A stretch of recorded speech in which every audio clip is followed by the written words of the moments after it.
দোকানের মতো চিকেন সাটে বাড়িতে কিভাবে বানাবে চলো তোমাদের সাথে শেয়ার করি। প্রথমে আমি চিকেনের ছোট ছোট পিস নিয়ে নিয়েছি। ওর মধ্যে লেবুর রস, লবণ, লঙ্কার গুঁড়ো, ব্ল্যাক পেপার, আদা বাটা, রসুন বাটা, সয়া সস, ভিনিগার দিয়ে ভালো করে মিক্স করে রেখে দিয়েছি। এখানে আমি ক্যাপসিকাম, পেঁয়াজ, টমেটো একটা স্টিক নিয়ে নিয়েছি। এখানে একটা স্মুথ ব্যাটার বানানোর জন্য পরিমাণ মতো ময়দা, কর্নফ্লাওয়ার, লবণ, লঙ্কার গুঁড়ো দিয়ে একটা ব্যাটার বানিয়ে নিয়েছি।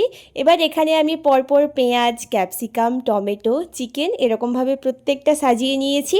এবার এই চিকেনের স্টিকটা বেসনে ডুবিয়ে গরম তেলে লাল লাল করে ভেজে তুলে নিয়েছি।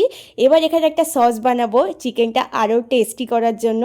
পেঁয়াজ আর রসুনটা হালকা ভাজা করে ওর মধ্যে দিয়ে দিলাম chilli flakes, tomato sauce, soya sauce, vinegar, grate করে রাখা ক্যাপসিকাম দিয়ে একটু নেড়েচেড়ে নামিয়ে ওপর থেকে চাট মশলা ছড়িয়ে দিলেই রেডি।